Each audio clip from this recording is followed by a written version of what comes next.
America's best-selling truck is here.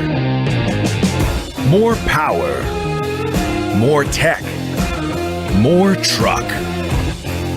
Ford F-150.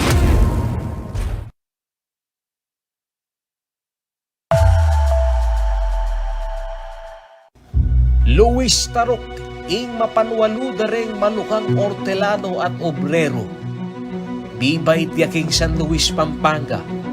Inampang neing kayang biye, pang sumaw pat sumuyo kareng kalulu at duhagi. King kaduang gerang mundial, supremo yang menimu na king revolusyonaryong hukbalahap, ing hukbong bayan laban king Hapon. Kapamila taning liderato na, reng mga rakala baryo-baryo ning Tarlac-Kampong, Pampanga, lubos lang ikapos king gobyernong Hapones, bayo la patintang ding Amerikano pa si bayo. Ay ba't na ning gera, di nagalya at menyang buya bilang kongresista da ring talapagobra. Kitong galiya bang nilaluya ing agraryong reforma at tinubligsane ing pamangapkam da ring Amerikano king katamong gabun. Iyanguya biye edad siya mapulot netong banuang 2017 tega na ding bunying bayani ning Pilipinas, bayaning Kapampangan, ing talapanwalu da ring malukang kabalen.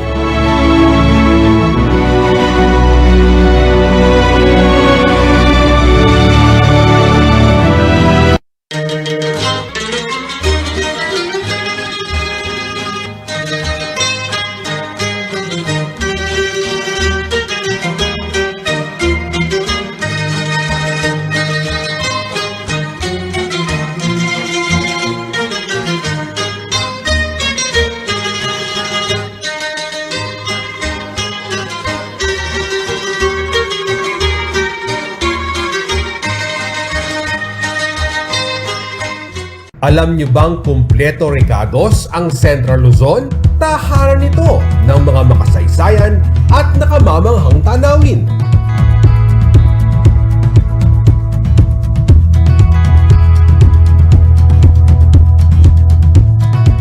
Tanyag ito sa mga natatanging atraksyon. Numero 1 rin ito sa makulay at mayamang kultura na makikita sa mga pagdiriwang, pagkain at sining. Bukod pa rito, nariyan ang mga pangunahing produkto gaya ng bigas, mais at mga yamang dagat. Idagdag pa ang iba't ibang produktong gawa sa kahoy, pati na rin ang mga parol na talaga namang pang world class. At hindi lang yan, itinuturing din itong sentro ng kalakalan, ekonomiya at transportasyon dahil sa mga modernong paliparan, pasilidad, infrastruktura at mga distrito ng negosyo. Higit sa lahat, matatag, masipag, maabilidad at malikhain ang mga taga Central Luzon. Kaya naman hindi matatawaran ang kanilang papel sa pag-unlad nito. Talaga namang natatangi ang ating rehiyon. Lahat ng hanap nyo, siguradong mayroon dito. Ito ang Central Luzon.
COVID-19 hotlines ng Central Luzon.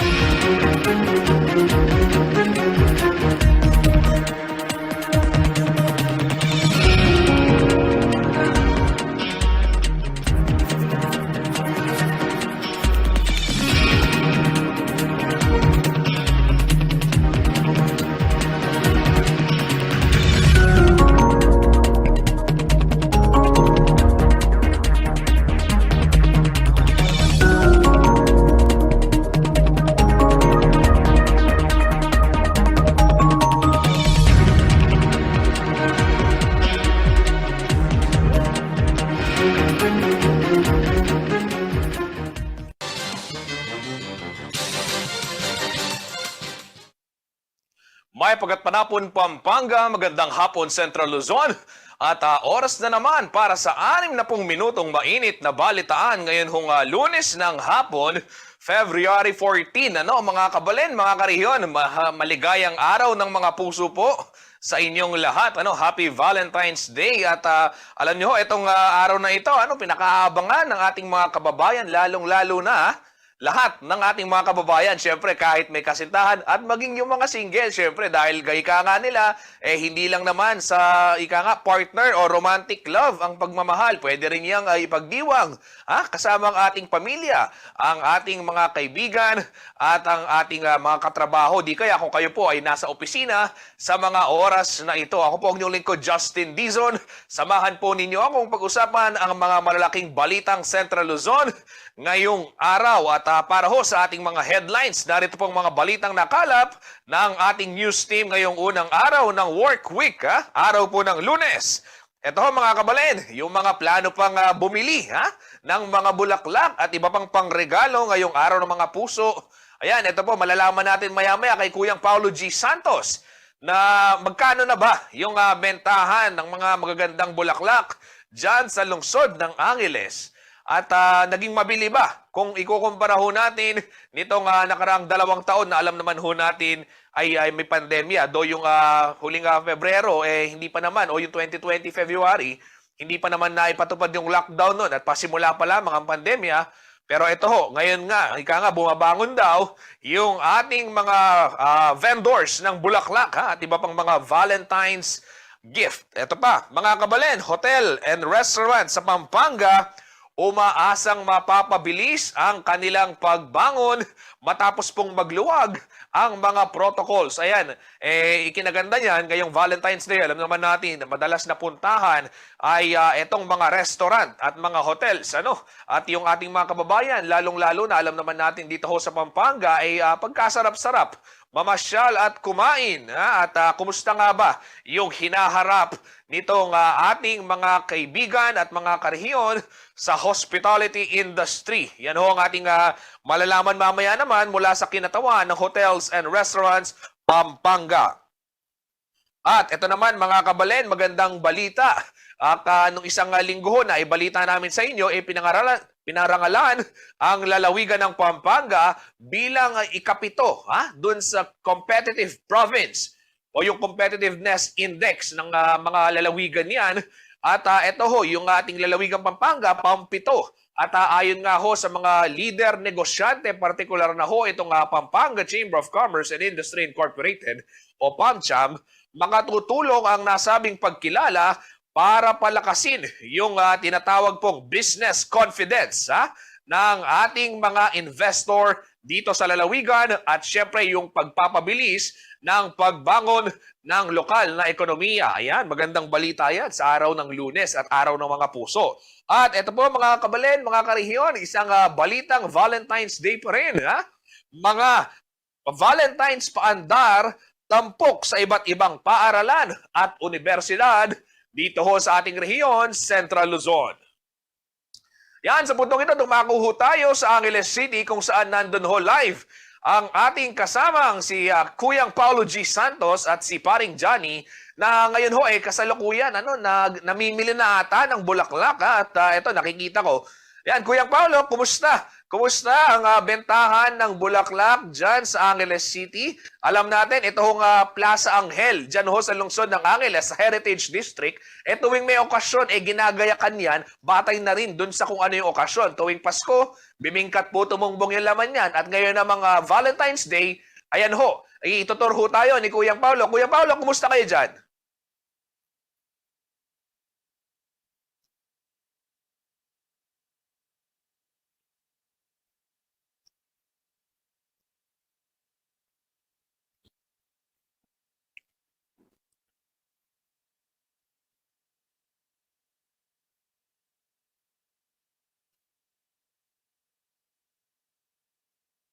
Kuyang Paulo G, wala kang nakamute ka ba o wala kang audio?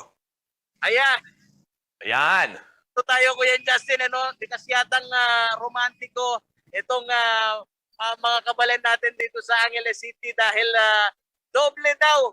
Itong bilang ko nitong mga pumupunta ho dito para makabili ng bulaklak at maibili ng regalo ang kanilang mga mahal sa buhay. Gaya ng binabanggit mo, itong Plaza Angel, Kuya Justin, na harapan lang nitong katedral natin dito sa Angeles City, dito sa mismong katabi din ng isang malaking universidad dito. Aba, nagsilputan na, nagsusulputan na itong mga nagtitinda ng mga bulaklak dito. At ayan, Kuya Justin, mula sa pinakamura mga kaibigan, 100 piso, na isa hong rosas. At ang pinakamahal nito, Kuya Justin, umaabot sa 4,600 pesos. Ay. Kuyang Paulo, ma-interrupt lang kita sandali. Nabanggit mo na rin lang na yung pinakamura, 100 piso at yung pinakamahal, umaabot ng 4,000 pesos o higit pa.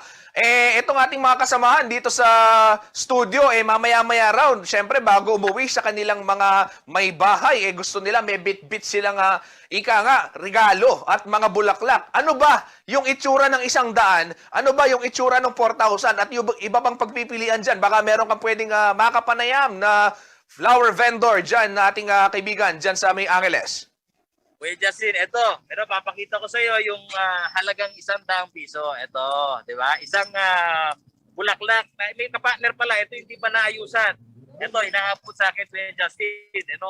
Ayan ang mukha ng 100 piso. At kung ikaw romantiko at medyo hinigpit ang budget, pwede na to, Kuya Justin.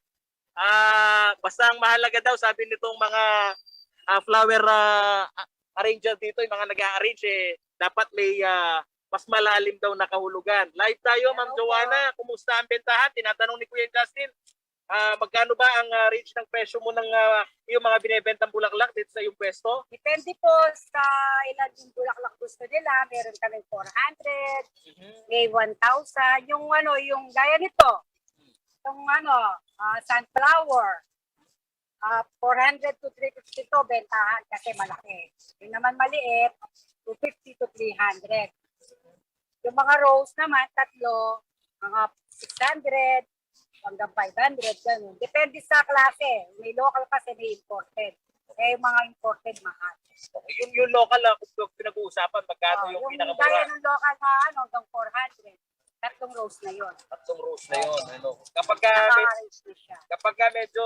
Gaya nito, ito. Yan. Pakita mo. Yan, Ito. Local lang siya. Local. Oh, Galing Baguio yung bulaklak. Pero galing nga doon lang to, Dangwa. Kasi yung mga mumurahin lang, hindi kagaya ng mga imported, malalaki, tsaka magbebenta. Kaya mahal lang po na. Mahal doon. Yun, mga umaabot ng bawat isa nun, 300. Kaya, nire-raise mo yun, 3,000 yung mga. Ayun. Kaya yung iba, syempre, di afford yung mga bumibili. May local tayo, may imported tayo. Okay. At Ate Joanna, bukod pa dito sa mga nagkakantahang bulaklak na nakikita ni Kuya Justin at ng mga follower ng CLTV Balitaan, ano pa ba yung iniaalok nyo dito? Mga chocolates, tsaka mga stuff toys, balloons. Chocolates. Ayan. Chocolates. Mumurahin lang din. Adora, 100 pesos. Hindi, wala kaming imported yung mga Ferrero kasi mga mura lang. Mga, pangmasa yung mga customer kasi namin dito yung mga suki ko. At sunod na gustong malaman ni Yung Kuya mga balloon, Oo. Yung mga balon naman, magkano? 50, 30. May 30 kami yun. Balon, kaya pakita mo. Ayan, yung balon. Ayan, 30 yan. Yung Okay. malaki, 50. 50. Ito, Ito, 30. 30, maliit. Mhm. Yung malaki, 50. Yan, may mahal pa doon. Yung mga may mga, yung may ilaw. Tapos yung may bulaklak sa loob. Kumusta naman yung benta? Ayan, tinatanong ng Ay. marami nito Marami Ah, nagtitinda ngayon sa ngayon. Pero sa ngayon, medyo okay pa. Hanggang mamayang gabi. Maghintay pa kami kasi Monday kasi ngayon eh. may hahabol pa. May habol pa kasi yung mga nagtatrabaho sa kanya. Kaya hapos sila ng gabi. Pero pag lalo school, mga estudyante talaga yung namin. Yung talaga yung suki nyo dati. Suki namin, yan mga estudyante. Kaya lang walang pandemic. Kaya yung mga na lang. Karamihan, sino bang mga suki ninyo ngayon? Yung ba yung mga young professional? Iba-iba. Iba-iba. May mga din. May mga Opo. mayayaman din pumupunta. Kuya Paolo, may tatanong lang ako Ayan, sige, Opo. narinig ka, Kuya Justin. Ma'am Joanna, maraming salamat ho sa inyong pagpapaunlak nitong aming interview. Gusto lang naming malaman, ano ho ba yung pinakamahal na tinda ninyong bulaklak dyan at o yung sa kasaysayan ng inyong pagtitinda, ma'am? Magkano na yung pinakamahal na bulaklak na inyong naibenta at ano ho yung itsura nun? Yung 12 roses, yung 12 roses ko, yung pinakamahal, yung noon, 1.5. Pero ngayon, 2.5. 2.5. Meron ho kayo dyan ngayon, ma'am? Nagpapa-assemble sila sa inyo? Na po kasi yung mga bulaklak namin, halos tatlong, lang, mga 3 red roses na lang po, tsaka mga sunflower. Lang po kasi yung mga 12 roses namin, order lang. Kasi minsan di nila afford yung presyo. Kaya pag may order lang, magpapagawa yun, gagawin lang namin. Opo. Ma'am, kung ikukumpara ho ninyo yung dami ng bumibili, kumpara nitong ngayong Valentine's at saka yung 2021 last year, kumusta ho? Paano ho ninyo ilalarawan yung sigla ng mga tao o yung paggastos ho nila sa inyong mga paninda? Last year po, dahil alam namin pandemic, hindi rin kami nagtinda ng marami. Kasi nga, alam namin na hindi lalabas yung mga tao. Pero, nabitin yung mga tinda namin kasi dahil Sunday, maraming tao, marami rin nagsimba. Kaya, maaga kami natapos. So, itong year na to, kahit medyo pandemic, pero naka-level 1 or 2 na, medyo okay na, hindi kagaya last year. Apo, alert level 3 pa tayo, ma'am, hanggang bukas. Pero, ayan, pwede. May mga lumalabas at nakakabili dahil syempre. Kasi dito, social distancing. Kaya dito po kami sa museo. Apo, ma'am, paano ho ninyo, kumbaga, hanggang anong oras kayo ho dyan? At kung gusto nyong imbitahan, yung mga gusto pang humabol na bumili ng mga bulaklak, lalong-lalo na ho, maraming pagpipilian dyan sa inyong pwesto ngayon. Hanggang kami dito, hanggat di maubos. Siguro mga 12, tapos na kami. Pero nandito lang kami sa Museo ng Angeles, sa harap ng simbahan. Hanggang 12 na kami dito. Pero pag naubos na hanggang mamaya, mga 10 yun, makauwi na kami. Every year naman, 10 to 12 ang uwi namin. Kasi Ma'am, 24 na kami dito. Inaasahan naman na mamayang gabi ba magbabagsak yung presyo niyan kasi may mga kilala ko gaya si paring Alexis tuwing Valentine's gabi namimili para makatipid daw, para mas mura. Opo, mag-ano na kasi na yun paubos na rin kaya gusto na rin magpahinga. Dahil 13 po, kaya ko. 13 ng umaga pa ako dito, walang tulugan dahil nag-okay. So, siyempre babagsak na dahil tubo na lang yun. Ibibigay na lang para makapagsara na, makauwi na, makapagpahinga. Okay, maraming salamat po Ma'am Joanna sa inyo pong oras. Kuya Paolo, baka meron pang pwedeng makita yung ating mga viewers, mga followers na nakatutok ngayon. Paano mo ba ilalarawan yung Plaza Angel dyan sa lungsod ng Angeles sa mga oras na ito? May mga nagliligawan din ba? May mga nagde-date ba dyan? At alam ko merong coffee shop dyan na masarap yung tsokolating batirol. Bukas ba ngayon? Wala muna, Kuya Justin, yung tsokolating batirol. Pero maraming magkakasunod dito na masasarap na restaurant na po pwedeng pasyalan itong ating mga kabalen na romantiko. Pero eto, higit ho dun sa mga inyo pang nakita kanina na para mapatunayan yung mahal na mahal ho ninyo ang inyo pong nililigawan o di naman kaya yang special sa buhay ninyo. Meron din dito Kuya Justin na mga ayan, naglalakihang mga stop toy o stop toy siya Kuya Justin. Oo. Dito nakikita ko ngayon sa aking yan ito itong dalawang magkasintahan bagay hindi. Magpinsan ayan bumati muna kayo sa CLTV News live tayo. Kanino mo bibigay yan natin? Sa mga magulang. Sa mga magulang. So napaka-sweet. Ayan yung sinasabi ko, Kuyang Paulo, na pwede ring ibigay o pwede ring ipagdiwang ang Valentine's, hindi lamang sa ating mga kasintahan, kundi kasama rin yung pamilya, mga magulang, mga kapatid, at mga katrabaho at mga kaibigan. Ano yung Totoo yung sinabi mo, Kuya Jazz. Sinisipin mo itong magpinsan na to. Tumayo pa dito sa Plaza Angel, Kuya Justin, para ibili ng regalo itong kanya nilang magulang. Bakit wala ba kayong wala pa bang Wala pa bang boyfriend? Bagay, ang boyfriend mo naman ang magbibigay sa iyo. Wala pa ba kang nagliligaw kung wala pang boyfriend? Meron nga sa tricycle. Hindi po. Study first po. Ay. Wow. Na-showbiz pa si ating Kuya Justin. Pero dito, ayan, may mayat-maya tayong nakikita nga nakatambay na magkasintahan at eto umiikot. Marami ka kasi pwedeng pasyalan dito sa Angeles Kuya Justin dito pa lang mga kaibigan sa mismong kinatatayuan ko ngayon sa Plaza Angel. Abot tanaw muna Kuya Justin, pakita ko lang ito hong nagiging kaganapan dyan sa mismong pusod ng syudad na Kuya Justin, alam mo itong mismong sidewalk. Ayan, maraming nagtitinda ngayon Kuya Justin, sinamantala itong oportunidad na sila'y makapaghanap buhay. At yung binabanggit ko kanina Kuya Justin na pinakamahal, yun ang mga imported naman na bulaklak. May tinatawag sila na Ecuadorian na rose. Kuya Justin na yun, na nakikita natin all walks of life Kuya Justin, may mga dekotse, naglalakad, at talagang buhay na buhay itong kabuhayan ngayon ng ating mga maliliit na negosyante na sinasamantala Kuya Justin na itong okasyon na to likas daw sa mga kabalin natin ang magiging romantiko at gaya ni Nanay, ayan, nandito. Kumusta po, benta? Okay naman po.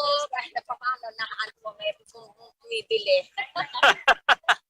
Ayan, Kuya Justin. At asahan ng ating mga taga-subaybay, Kuya Justin, na ito raw mga retailer ng iba't ibang regalo o bulaklak, magtatagal sila hanggang mamayang hating gabi, Kuya Justin. At karamihan naman sa kanila sinasabi, paldong-paldo.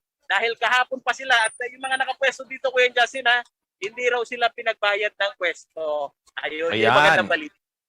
Magandang balita yan, Kuyang Paulo G. Ayan mga kabalin, nakita ho ninyo yung sitwasyon, pinakita kanina ni Kuyang Paulo, itong Plaza Angel, dyan ho sa lungsod ng Angeles. At yung nasa kanyang gawing likuran, yung pinakita niya kanina, ito ho talaga yung mga flower stand dyan sa lungsod ng Angeles, dyan sa may Heritage District. So kung wala pa ho kayong nabibiling pang regalo sa inyong mahal sa buhay, hindi naman ho kailangang magastos. Gaya nga ho nang nabanggit kanina ni Aling Joanna, meron ho silang pangmasa na sa halagang 100 piso. Abay, mapapangiti nyo na ang inyong pagbibigyan. At gaya nga ho nung mga magpinsan kanina, hindi nga lang mga girlfriend o boyfriend o asawa ang pwedeng pagbigyan, kundi maging ating mga magulang at ating mga kapamilya at kaanak sa ating bahay. Ayan ho, mga kabalin. At yung mga magdiriwang ng Valentine's ngayon, maingat ho tayo dahil nandyan pa rin ang banta ng COVID-19. Kuyang Paulo G, maraming salamat sa inyong update.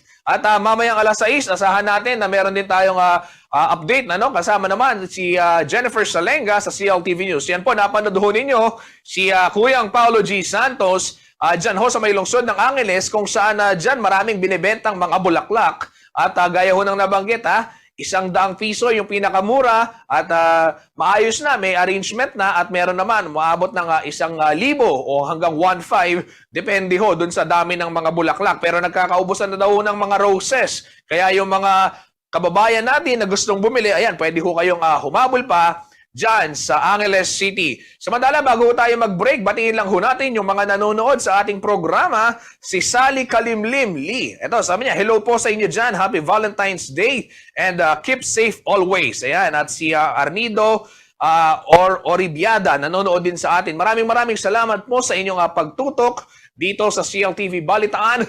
Marami pang may init na balita ang ating tatalakayin sa aming pagbabalik.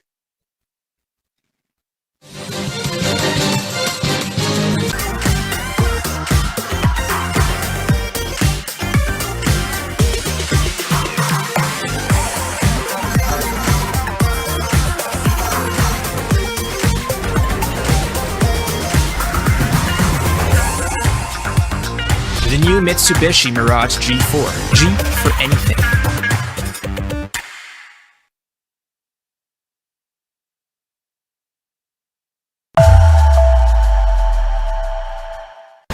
Ang wasto at regular na paghuhugas ng kamay ay ang pinakamabisang paraan para makaiwas sa COVID-19.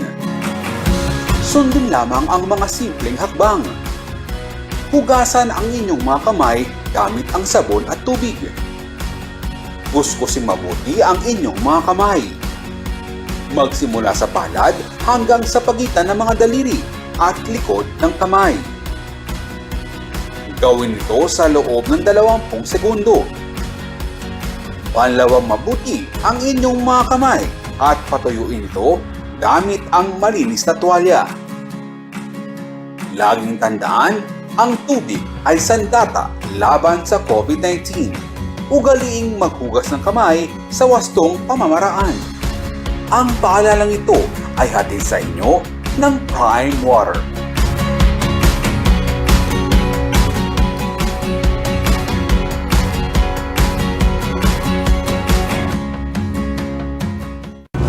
Your love lifted me higher than I've ever been lifted before. So keep it up. Your love lifted me higher than I've ever been lifted before. And I'll be at your side forevermore.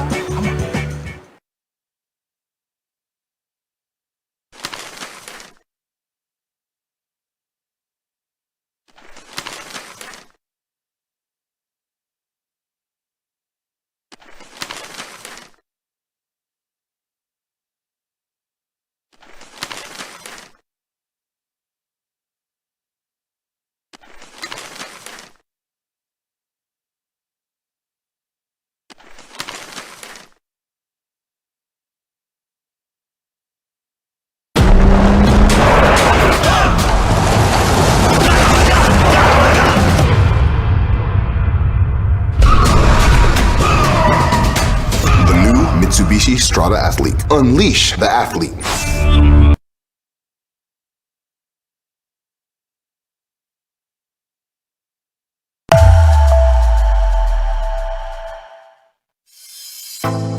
Say yes to efficiency. Say yes to power. Say yes to practicality. People who get places in life are those who know how to say yes in life. So, say yes to new beginnings. Say yes to Changi.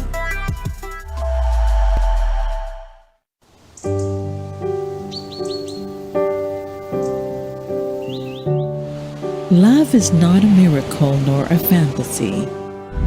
It is the very fabric that holds life together.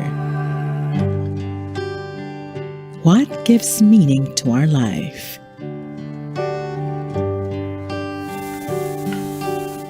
We are born as loving beings, and we can deepen our love through practice and intention.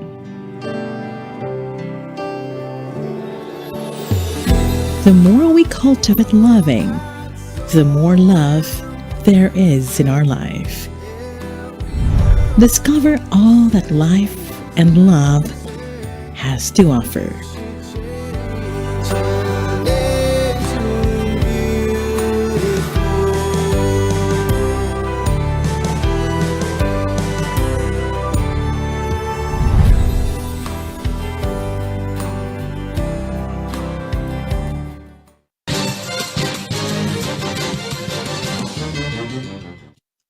Nagbabalik po ang CLTV Balitaan, mga kabalen, mga kariyon, sa kabila ho ng ating pagdiriwang ng Araw ng Mga Puso ngayong Lunes. Huwag ho nating kalimutan na tayo pa rin ay nasa gitna ng COVID-19 pandemic. At iba yung pag-iingat ho, yung ating i-obserbahan tuwing tayo ho ay lalabas o kaya naman ay makikipagkita sa ating mga kaibigan at mahal sa buhay. At sa puntong ito, silipin ho natin ang kalagayan ng iba't ibang lugar dito sa Central Luzon kaugnay ho ng COVID-19 cases.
Ayan mga kabalen, mga karihyon, inyo pong natunghayan itong COVID-19 cases mula po sa iba't ibang lugar dito sa ating rehiyong Central Luzon. At sa puntong ito mga kabalen, meron ho tayong bisita at maswerte ho tayo at pinaunlakan ng ating kaibigan mula sa Hotels and Restaurants sa Pampanga. Ito hong ating programa para ho ibalita sa atin yung kanilang ginawang paghahanda para sa Valentine's Day at syempre ito hong nalalapit na summer season. Alam naman ho natin, isa sa mga paboritong pasyalan ng mga turista ito hong lalawigan ng Pampanga at joining us this afternoon po dito sa ating programa ay si Ginoong Edward Patawaran Dorozan, ang Director for Public Relations po ng Hotels and Restaurants in Pampanga. Magandang hapon po Sir Edward and welcome po dito sa ating programang CLTV Balitaan. Hello Sir Jaskin, magandang hapon din and happy Valentine's to all po. Sir, happy Valentine's po. At speaking of Valentine's Day, kumusta ho yung paghahanda ng inyong asosasyon nito mga member hotels and restaurants ninyo dito sa Pampanga para ho sa Araw ng Mga Puso na alam naman ho natin, isa sa mga paboritong gawin tuwing Valentine's Day ay ang kumain sa labas, mag-dine out sa mga restaurants, sa mga hotels. Kumusta ho kayo, sir? Sir, okay naman. So actually, even before, syempre we made sure na ang mga staffs or ang mga members ng HARP or the staffs of the members of the HARP are being vaccinated naman na, sir. So we help them sa vaccination nila and also for their booster para at least we can make sure na yung magiging customers or guests natin are also safe when they come on our facility. Apo. Sir, ngayong Valentine's Day, alam natin mamayang gabi pa yung siguro mas dadami yung mga bisita, yung mga inyong mga clients, inyong mga guests, ano? But of course, we're coming from the weekend. At paano ho ninyo maikukumpara itong pagdiriwang ng Valentine's Day, ano? Ngayong taon 2022 kung saan meron nang na-introduce na vaccine, gaya nga ho nang nabanggit ninyo, as compared to that of the previous year 2021. Ayun nga, sir. Actually, there's nothing much preparation kasi we've been in the pandemic for almost 2 years naman na, sir. And, kumbaga, we've been through, kumbaga, alam na natin yung the proper disinfection, sanitation, crowd control, ayan, tsaka yung necessary requirements. Ngayon, for the difference naman, so basically, meron lang siguro mga restrictions not before the pandemic. So kasi ngayon, because of we care for their safety, kung dati nagsasanitize tayo ng mga facilities natin before the pandemic, mas mataas yung level ng sanitation at disinfection natin ngayon. Pero when it comes, sir, to the number of customers, mas marami ba yung mga nagpa-reserve ngayon this Valentine's as compared to last year? Technically, sir, mas marami kasi nga, mas open na tayo ngayon eh. Lalo na, there is this memorandum from IATF that starting last February 10, we can accept vaccinated customers and guests. Sir, ito hong naging development ng from IATF din, yung opening ng ating bansa sa mga foreign travelers, yung mga turista, mga dayuhang turista. Gaano ho kayo ka-excited about this and paano ho ninyo ito nakikita na magiging o magkakaroon ng impact kumbaga doon sa pagbangon ho ng ating hospitality industry? Okay. So eventually kasi, sir, itong pagkaroon ng luwang sa mga restrictions ay makakatulong ng malaking bagay sa atin and sa tourism industry because at least ngayon mas marami na yung numbers ng mga foreign and local tourists na papasok sa Pampanga. So technically for the restaurants, tataas na ang mga customers ng mga restaurant members natin at the same time with our hotel members. Opo. Sir, itong summer season, alam natin malapit na rin. Are you expecting po, I know we are expecting a number of tourists that will be booking in our facilities, in your facilities here in the province.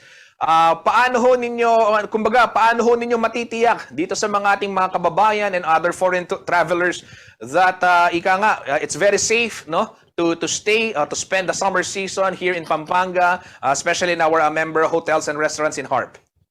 Okay, so first, at present naman na, sir, very techy na tayo. Kumbaga, very informative na through social media. So I suggest na bago tayo pumunta sa isang facility or sa isang establishment, you check it on the Facebook kung paano ba ang disinfection process nila para at least we can guarantee na yung pupunta nating establishment is very safe.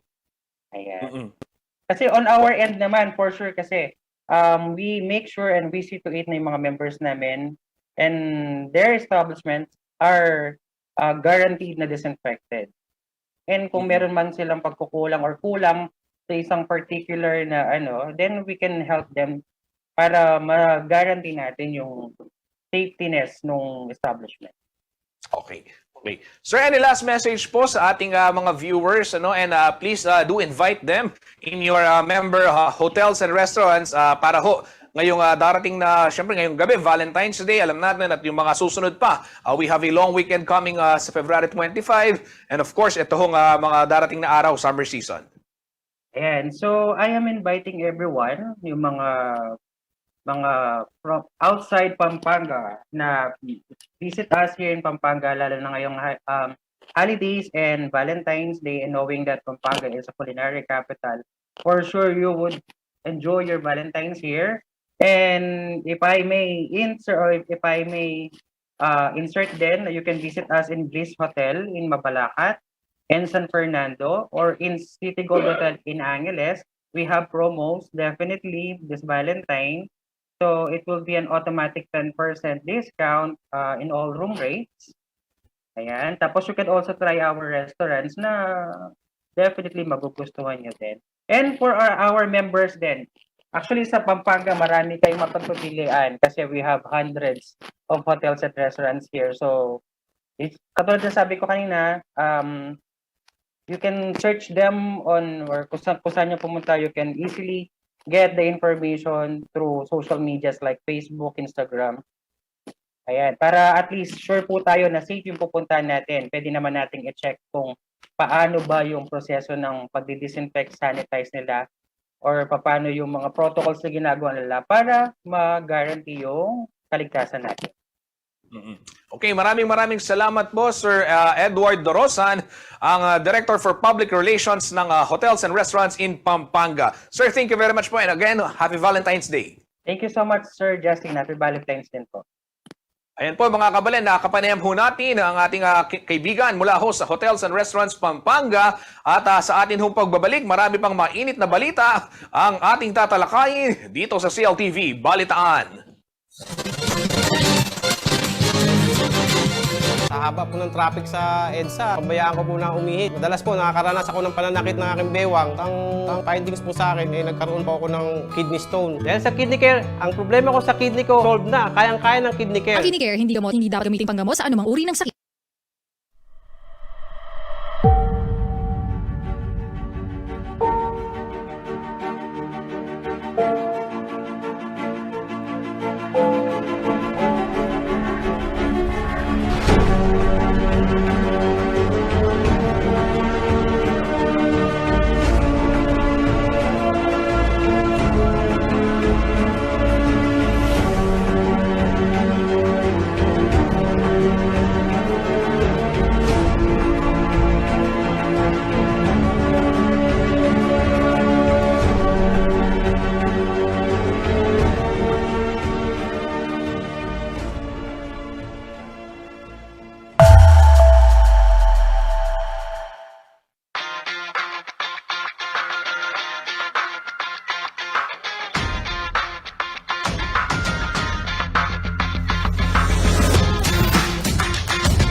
with the new Mitsubishi Xpander Cross.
Narito ang mga mahalagang mga araw na dapat ninyong malaman para sa nalalapit na eleksyon 2022. Ang nakatakdang campaign period ng mga tumatakbo para sa national election ay sa 8 ng Pebrero. Nakapaloob dito ang party lists, senators, vice president at president. At matatapos ito sa 7 ng Mayo. Kailangan din nilang itigil ang kampanya sa Huwebes Santo at Biyernes Santo. Para naman sa mga tumatakbong local candidates, magsisimula ang kanilang pangangampanya sa 25 ng Marso at magtatapos sa 7 ng Mayo. Katulad ng mga national candidates, kinakailangan nilang itigil ang kanilang pangangampanya sa Huwebes Santo at Biyernes Santo. Ang mga overseas Filipino naman ay maaaring makaboto mula 10 ng Abril hanggang 9 ng Mayo. Magaganap ang eleksyon sa 9 ng Mayo. Maging maalam, maging mapanuri. Narito ang CLTV para maghatid sa inyo ng tama at totoong impormasyon. At sa darating na eleksyon 2022, bumoto ng tama dahil buhay mo ang nakataya. Ang paalalang ito ay hatid sa inyo ng CLTV.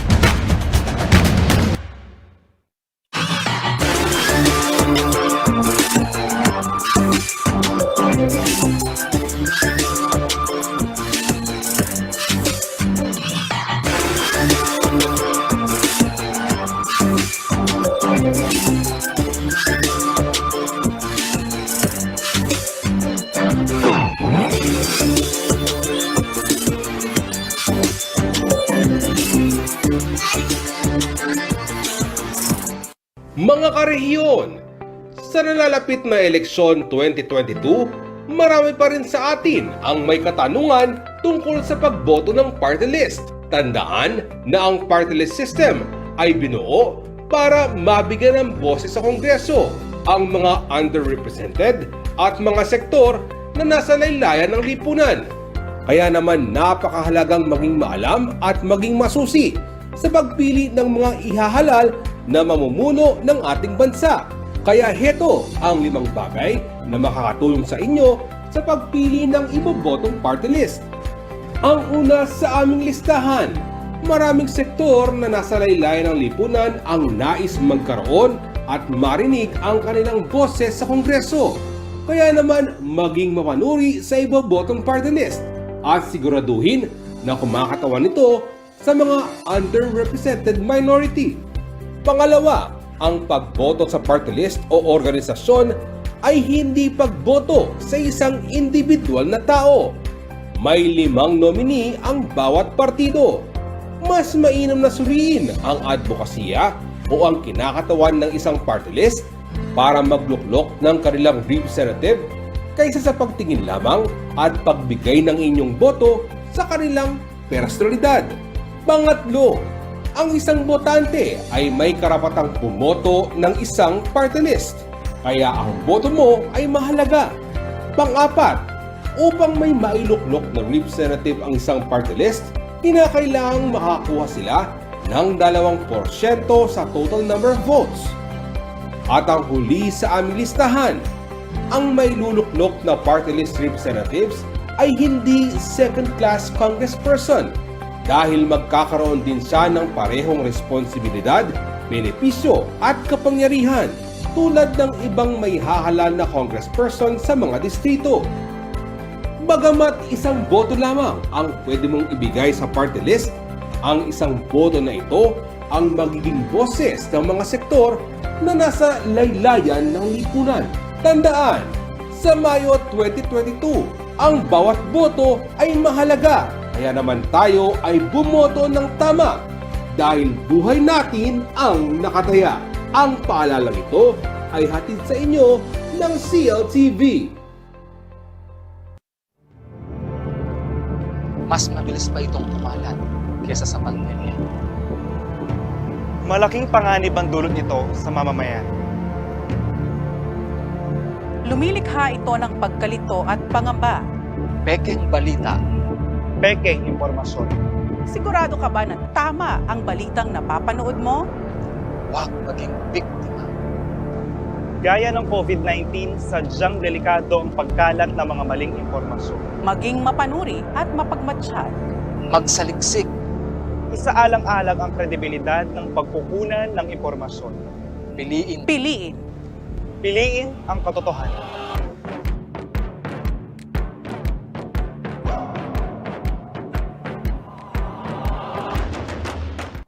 Kung nabakunahan na, maaari na bang itigil ang pagsusuot ng face mask, face shield at iba pang minimum public health standards?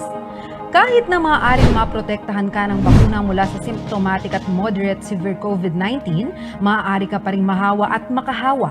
Ipagpatuloy ang minimum public health standards para sa karagdagang proteksyon sa sarili at mga mahal sa buhay. Ugaliin pa rin magsuot ng face mask at face shield.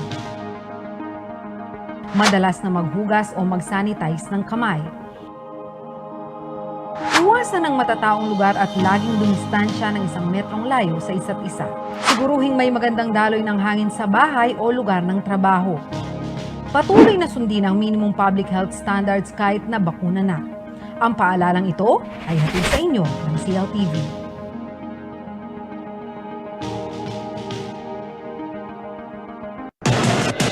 Take full advantage of the power of TV and digital media when you advertise with CLTV. Through CLTV, you can now have your very own TV commercial for your business at a reasonable cost. And not only is your business authenticated by a reliable and trusted TV station, you can also reach our captive audience through CLTV's various digital media platforms at the same time. Contact us to avail of these exciting advertising opportunities.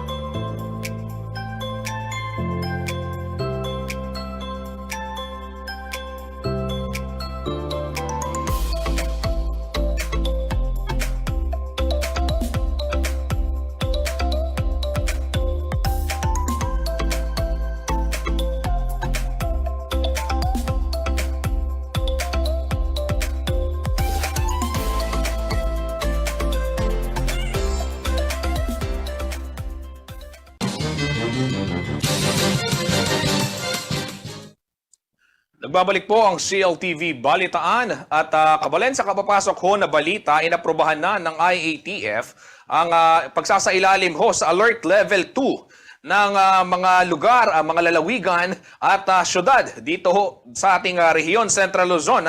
Ito ho, simula ho February 16 hanggang February 28, nasa ilalim ho sa Alert Level 2 itong lungsod ng Angeles at yung Olongapo City, kasama ho ang Aurora, Bataan, Nueva Ecija, Pampanga, Tarlac at Zambales. Habang Alert Level 2 rin ho ang lalawigan ng Bulacan sa mga nasabing panahon. Ulitin ko ho, February 16 to February 28, Nasa alert level 2 na ho ang Pampanga, Tarlac, Zambales, Bataan, Nueva Ecija, Aurora, Angeles City, Olongapo City at maging ang lalawigan ng Bulacan na nauna nang ibinaba sa alert level 2. Ayan mga kababayan, magandang development ho yan para ho sa ating mga kababayan at doon sa mga negosyante rin na dahil ika nga nababawasan ng mga restrictions, pero sa kabila ho nito patuloy ho ang ating pag-iingat dahil hindi pa rin nawawala ang banta ng COVID-19.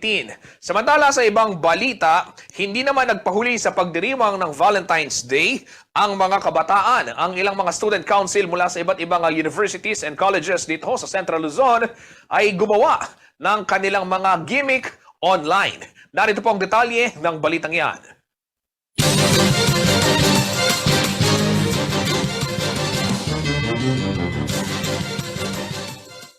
Kanya-kanyang paandar online ng iba't ibang paaralan mula sa Central Luzon para sa pagdiriwang ng Araw ng Mga Puso ngayong Lunes, February 14.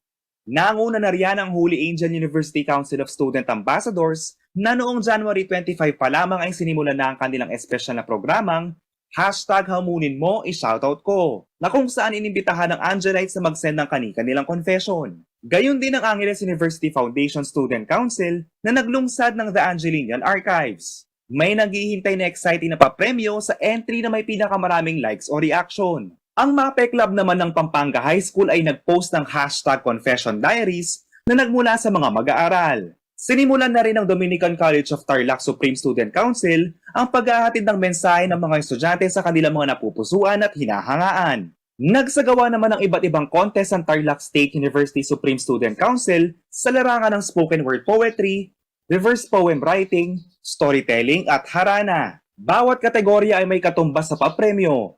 3,000 piso para sa first placer, 2,500 pesos para sa second placer, at 2,000 piso para sa third placer. Bagamat ilang siglo na ang nakalipas mula ng unang ipagdiwang ang Araw ng Mga Puso, pinapatunayan lamang ng mga programang ito na nananatili pa rin ang diwa ng pag-ibig sa bawat isa kahit sa gitna ng pandemya. JM De Jesus, CLTV News.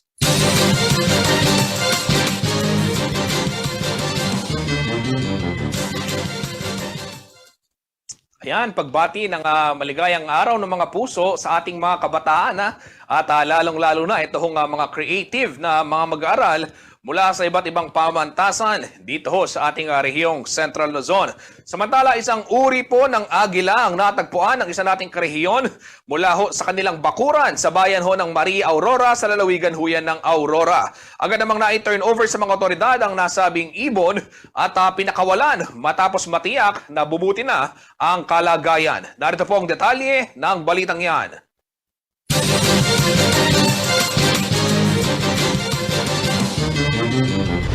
Isang concerned citizen mula sa lalawigan ng Aurora ang nakakita ng kinukonsiderang endemic na hayop na ito. Ito ang serpent eagle na may scientific name na Spilornis holospilus. Kaagad daw itinurn over ng nakakita ang agila sa Department of Environment and Natural Resources o DENR. Ayon kay Marivic Santos, head ng DENR Community Environment and Natural Resources Office o Senro Dingalan, isang nagngangalang Ryan Kasim ng Barangay Florida sa Maria Aurora ang nakahuli sa serpent eagle sa kanilang bakuran. Kagad daw na inireport ni Kasim ang insidente sa mga otoridad.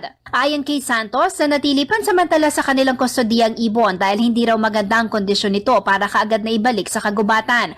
At nang makarecover ng serpent eagle, tsaka raw ito pinakawalan. Ayon sa mga pag-aaral, ang Philippine serpent eagle ay isang maliit na raptor na naninirahan sa Luzon at Mindanao Island. Karaniwang makikita ito sa mga kagubatan, open woodlands at minsan sa mga lupang sakahan na may kalat-kalat na mga puno. Base sa International Union for Conservation of Nature, ang conservation status ng ganitong species ng ibon ay nakakategorya bilang least concern. Ibig sabihin, mayroon itong lower risk of extinction.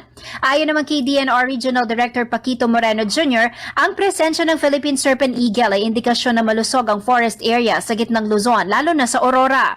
Apela naman ni Moreno sa publiko kaagad na i-report sa environment authorities kung makakita ng anumang wildlife upang maiwasan ng potensyal na panganib at banta sa kanilang populasyon. Dapat din daw maging mapagbantay at i-report ang illegal trading at online selling ng wildlife upang maparusahan ang mga gumagawa nito. Nagiging banta rin ang mga ganitong gawain sa biodiversity at sa kaayusan ng kapaligiran. Kung makakita ng mga wildlife animals at iba pang concern kaugnay sa environmental violations, maaaring mag-report sa pamamagitan ng DNR hotline number na 0945-368-5303. Jennifer Salenga, CLTV News.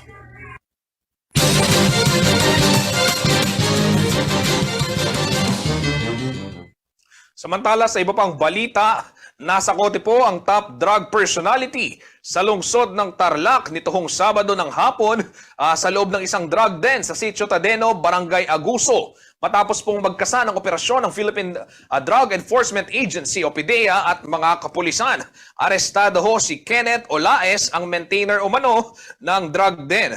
Ang 19 na taong gulang na suspect ay tinukoy na top 1 sa PDEA PNP Unified Watch List. Bukod kay Olaes, arestado rin sina John Andrew Isip, 24 years old mula naman sa Barangay Dalayap, Aris Reyes, 34 years old ng San Nicolas at si Robert Capulong, 34 years old, residente po ng Mapalasyao. Nakakumpiska naman sa entrapment operation ang 5 piraso ng plastic sachet na naglalaman ng suspected dried marijuana na nagkakahalaga ng mahigit 29,300 pesos at maging mga assorted drug paraphernalias at yung buy-bust money. Kasong paglabag sa Comprehensive Dangerous Drugs Act of 2002 ang isinampa sa mga naarestong suspect. Samantala, isang drug den din ang nadiskubre ng mga otoridad sa lungsod naman ho ng Mabalacat dito sa Pampanga nito ring Sabado, February 12, 2022. Nahuli sa nasabing operasyon sa South Daang Bangkal, Barangay Dao ang tagapamahala ng drug den at 10 iba pang katao. Kabilang ho sa mga naaresto ang 33 years old na si Neil Reyes, ang maintainer ng naturang drug den, Albert Galang, 29 years old, Romano Reyes, 54 years old, Anthony Saribiano, 21 years old, Ariel Alinsolorin, 21 years old, at si Mark Estabilio, 34 years old, Deleric Quinto, 26 years old, Philip Anover, 41 years old, at Francis Dizon, 29 years old. Lahat po sila ipawag mga residente mula sa iba't ibang barangay ng Mabalacat City. 2 suspect pa na residente ng Angeles City ang nahuli rin.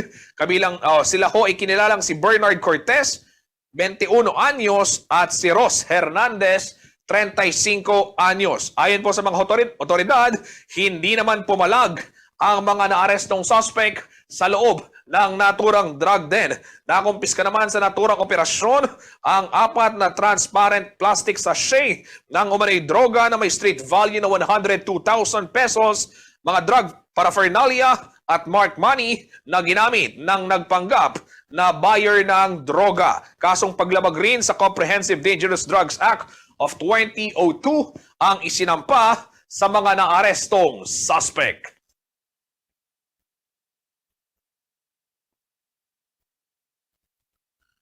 Mga kabalen, mga karhiyon, at alas 4 na ho ng hapon, ako'y magpapaalam na sa inyo.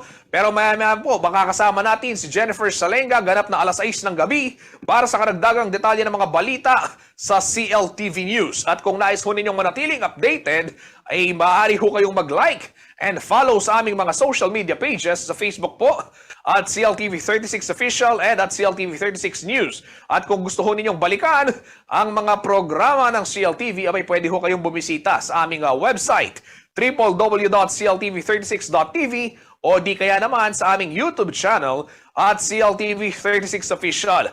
Mapapanood din ho nationwide ang mga programa ng CLTV via Signal Channel 115 at dito naman sa Central Luzon sa ating 39 cable partners at maging sa CLTV o sa maging Channel 36 sa Free TV. Sa ngalan po ng buong puwersa ng CLTV News and Current Affairs, ako po si Justin Dizon. Ito ang CLTV Balitaan. Kabalen, Karihiyon, Happy Valentine's po at maraming salamat. Mag-ingat tayong lahat. Narito ang mga COVID-19 hotlines ng Central Luzon.